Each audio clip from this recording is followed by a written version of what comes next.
Oh, Okay, so good afternoon, staff nurses. How was your day? May I hear from staff nurse handling patient 5? How was your patient today upon assessment? Good afternoon, Ma'am Miss Tan. Ang akong patient for today was patient BP, 55-year-old male. Upon assessment today, he reports having abdominal pain with a pain score of 4 of 10 at the operative site.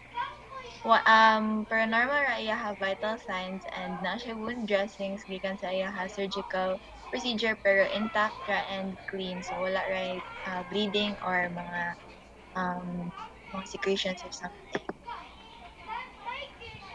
Okay, so that's good to hear. So far kay okay ra ang paano ang imuhang patient generally, no? Sakto ba akong pagsabot?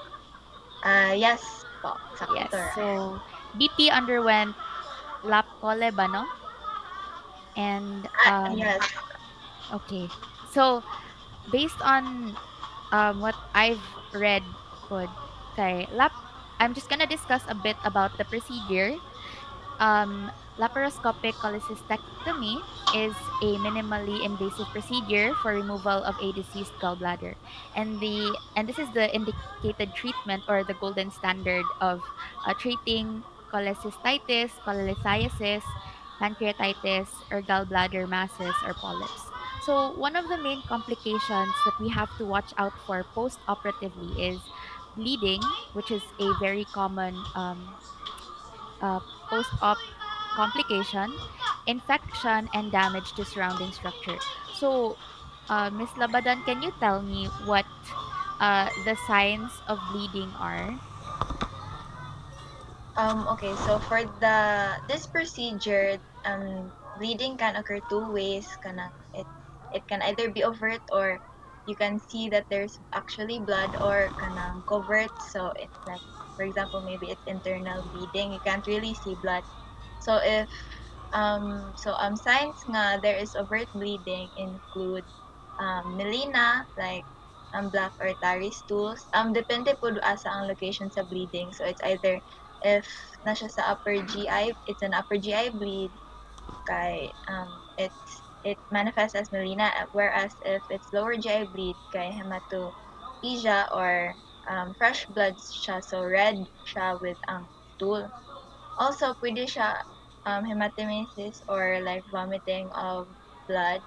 Or pwede po sa naay bleeding gyud sa wound dressing. So, soak ang wound dressings with blood. On the other hand, if covert ang bleeding, so it's like ang sign sa internal bleeding, covert or internal bleeding naay tenderness sa abdomen upon palpation, rigid siya or distended.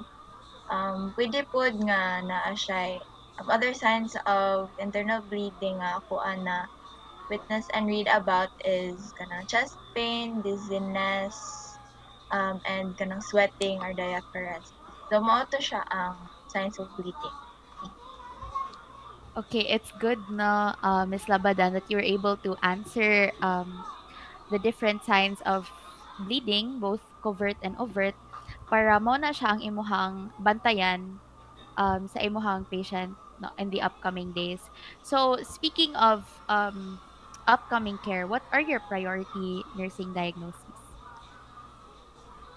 So for today, especially kay nag-report akong client og abdominal pain and wala ra man kayo siya other cues kay weak good siya from the surgical procedure. Ang akong na-prioritize na nursing diagnosis is acute pain related to presence of surgical incisions.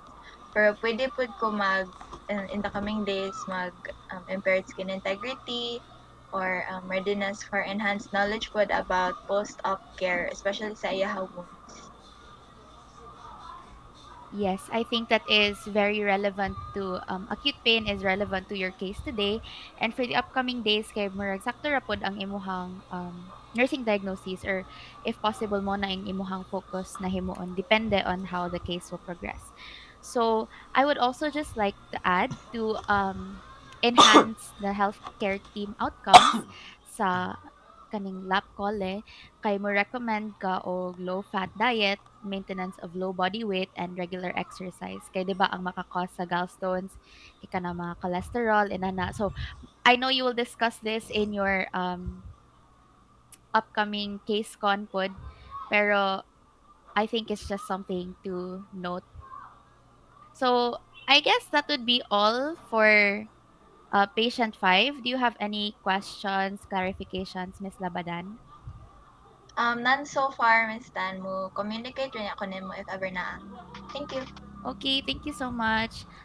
What about patient 6, Mr. Pancho? How's your patient Good today? afternoon, ma'am. Akong patient kay si Samson Gupta, 62-year-old male niya. Kani siya kay grabe gina siya ka smoker, one pack a day ni siya for 30 years mo smoke and at least once a week mo inom gina siya one bottle of beer every week and for 30 years na sad. Muna siya mong gisod siya sa hospital for gangrenous right foot, secondary to uncontrolled DM type 2 kayang patient, obese niya na siya diabetes. Mauna siya ma'am nga kanang bag-o lang nahuman niyahang BKA below knee amputation tangtang yung right foot niya kanang for day 1 case progression kay so far successful lang ato ang surgery pero pagbalik sa patient from Paco kay uh, chief complaint sa patient nga gisulti niya nako kay na siya ka ng severe pain sa iyang operative sites lang. So um, mauna ang sitwasyon ni Sir Gupta karon ma'am. I see. Thank you for that, Mr. Pancho. So, pila ganito yung pain score, sir? Iyang pain score kay taas-taas ma'am, 8 out of 10. Mhm. I see. Thank you. So, uh-huh. So, a bit about below knee amputation. This is a transtibial amputation that involves removing the foot, ankle joint, and distal tibia and fibula with related soft tissue and structures. And this is actually preferred over above the knee amputation because it has better rehabilitation and functional outcomes. So as imuhang mention Mr. Pancho no daghan gid kaayo siya risk behaviors, right? And Yes ma'am. especially nga kanang diabetic siya and then dili siya kanang unsa na wala siya health Sedentary po siya. promotion. Sedentary Mm. ang lifestyle. Yes, so murag wala gid siya kanang health promotion activities no. So ang indications pod aning BKA is to control, actually there are three levels. So na urgent, which is to control necrotizing infections or hemorrhagic injuries, chronic non-healing ulcers, impending systemic infection or sepsis. So I feel like this is the case for your patient. Naapoy relatively urgent, which is if ni salvage ka og limb kay ni fail siya to preserve, like I mean wala siya na preserve ba, so even if you tried to save the limb kay murag wala ra gihapon siya, so that's relatively urgent. And lastly is elective, which is due to venous stasis ulceration, multiple distal to midfoot amputations with persistent infection or vascular insufficiency. So actually, one complication of BKA is something called is a phenomenon called phantom limb pain. So this is I think this is the most common complaint among BKA people or clients who underwent BKA. So can you, Mr. Pancho, can you give me um, treatments on how to deal with phantom limb pain? Okay ma'am. So kaning phantom limbing kay nakadungog na sa kuan ni mao na nga imong giingon nga kanang maka-experience sila pain even if like nawa na ang limb didto dapita kung asa gi amputate pero as if nga naa gyud koy pain sa ilahang kuan pero dili siya as if kay naa man gyud pain sa kanang site nga na-amputate kay healing pa ang nerves and mo experience gyud og pain kay you know recovery pa. So sa treatment ma'am kay sa nakita nato na ay mga pain relievers na ay NSAID and SAIDs as prescribed pwede na nato na administer sa patient para moment sa iyang pain. Nasad tay muscle relaxers para dili magspasm ang muscles dito dapita and kanang mas gaan-gaan sa feeling. Mo aid siya sa uh, anti-pain medication. Napod tay ka ng acupuncture nga non-pharmacologic pero makatabang siya sa pag-target o kanang mga points sa lawas para ma-lessen ang pain.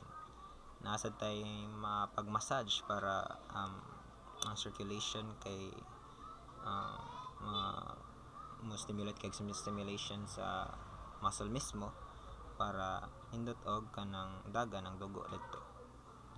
Napod tay kuan ma'am for the psychological part natay kanang dita mo initiate og kanang meditation program sa tong patient or mindfulness exercises para matabangan sad og distract ba nato ang patient sa iyahang pain. So kani nga mga treatments kay some ran sila sa kadaghan pang pwedeng buhaton para matabangan ng phantom limb na phenomenon. Thank you, ma'am. Thank you for that, Mr. Pancho. Na I agree gid no kay ni ana man sad ka sa imuhang pag-assess nga taas-taas pud ang iyahang pain score no sa iyahang operative site. So, another treatment lang na I would like to share to you because I found this really interesting is something called the mirror box therapy. So, what this does is basically nagbutang ka og mirror in between the leg of the patient. So like behind siya sa katong amputate na leg. So what it does is murag iyang i-move ang iyahang murag okay na leg, and that somehow relieves the pain on the other leg cause nakasi siya nga ni move ang iyahang quote unquote other leg. So I'm that's just something that's good to know, and I think it's very interesting. Also, one other complications that we need to focus on is the psychological aspect of losing a limb. No, so based on what I've read, BKA clients who undergo BKA have a higher rate of depression and suicide. So I think that it is important to also tackle that. Maybe not maybe along your nursing care, if ever. And might what are your nursing diagnosis, di Mr. Pancho? Kaan ma'am, considering nga pain ang gipakita nga pinaka presenting cue sa patient for day 1 kay mag-acute pain related to post-surgical incision sad ko. Same sa ring bads. Acute pain lang Yeah. kay para Mm. matabangan. As I mentioned sa ganiha sa katong mga treatment for phantom limb kay pwede ito na render sa yaha. Okay, thank you for that, Mr. Pancho. So, I agree because the pain score is quite high. So, necessary sad yun na mo deal ta with the pain of the patient kay makakausa ni og discomfort towards his end. Moving forward, I would like to emphasize a few points for enhancing healthcare team outcomes.